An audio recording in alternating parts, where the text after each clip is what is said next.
Assalamualaikum dan salam sejahtera. Saya Ainul Widan akan menjadi pembentang untuk agenda kita yang akan dibincangkan pada hari ini di dalam The Plastic Inside Us, The Hidden Crisis dari kumpulan Neo Sinto. Mari kita ke slide agenda. Sebelum saya ke slide agenda, mari saya beritahu SDG apa yang kami akan bentangkan yang berkaitan dengan infografik kami. SDG yang berkaitan dengan pembentangan infografik kami iaitu SDG 3, Good Health and Wellbeing, yang kami sekumpulan akan bincangkan zarah mikroplastik masuk ke dalam tubuh manusia melalui makanan, air, minuman dan udara yang berisiko membawa gangguan kesihatan. Agenda yang akan dibincangkan oleh kami sekumpulan ialah pengenalan mikroplastik, kesan mikroplastik terhadap manusia, cadangan penyelesaian, manfaat yang kita dapat apabila kurangnya mikroplastik di sekeliling dan kesimpulan mikroplastik. Saya akan pas kepada Aira untuk teruskan agenda pengenalan mikroplastik. Silakan Aira.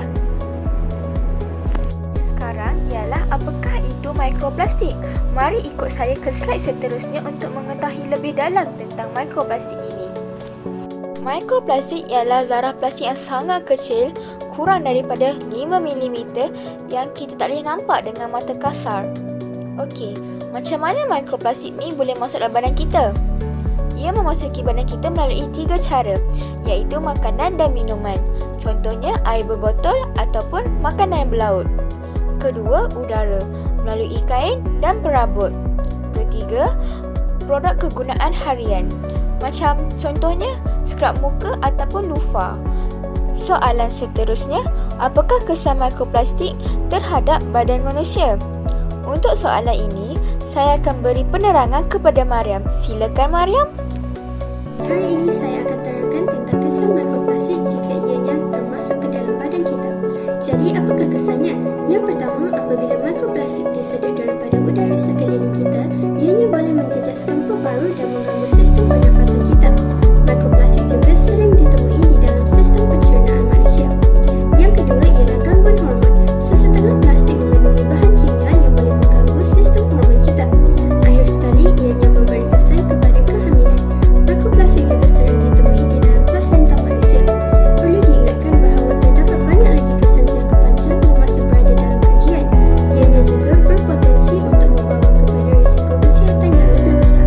Itu sahaja daripada saya. Seterusnya, saya serahkan mic kepada Liz.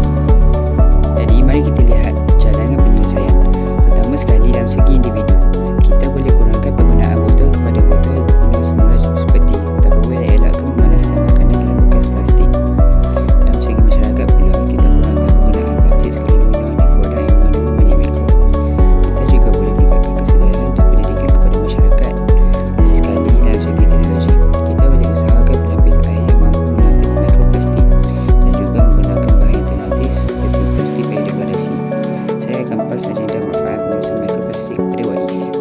Apakah manfaat yang kita dapat apabila mikroplastik di badan kita kurang? Antaranya, kesihatan manusia menjadi lebih baik kerana pengurangan risiko gangguan hormon dan keredangan dalam badan. Selain itu, makanan dan minuman yang lebih selamat seperti makanan laut, garam dan air minuman, dan kita juga dapat mengurangkan pencemaran dalam pengambilan seharian. Terakhir sekali, sekitaran yang lebih sihat, udara yang sejuk menjadi lebih bersih dan kurang kesan buruk terhadap alam sekitar. Saya akan kembalikan kepada Air. Kembali kepada saya lagi. Kesimpulannya, mikroplastik merupakan ancaman tersembunyi terhadap manusia dan alam sekitar. Ia memasuki badan kita melalui banyak cara, iaitu daripada makanan, minuman dan juga udara. Dengan mengurangkan penggunaan plastik, kita dapat menjaminkan kesihatan manusia dan alam sekitar untuk masa depan kita. Okey, sebelum saya ke end credits, mari kita interview salah seorang pensyarah daripada Universiti Malaysia Perlis untuk tanya pendapat mereka terhadap pembentangan kami pada hari ini. Dengan mengurangkan penggunaan plastik, kita dapat melindungi kesihatan dan masa depan kita. Sekian, terima kasih. Bolehkah saya tanya beberapa soalan kepada doktor? Jadi, Soalan pertama saya ialah apakah pendapat doktor terhadap pembintangan kami tentang mikroplastik? pandangan saya, kumpulan AIRA telah membuat satu pembentangan yang sangat baik yang memberi pendedahan awareness kepada masyarakat berkenaan mikroplastik ni.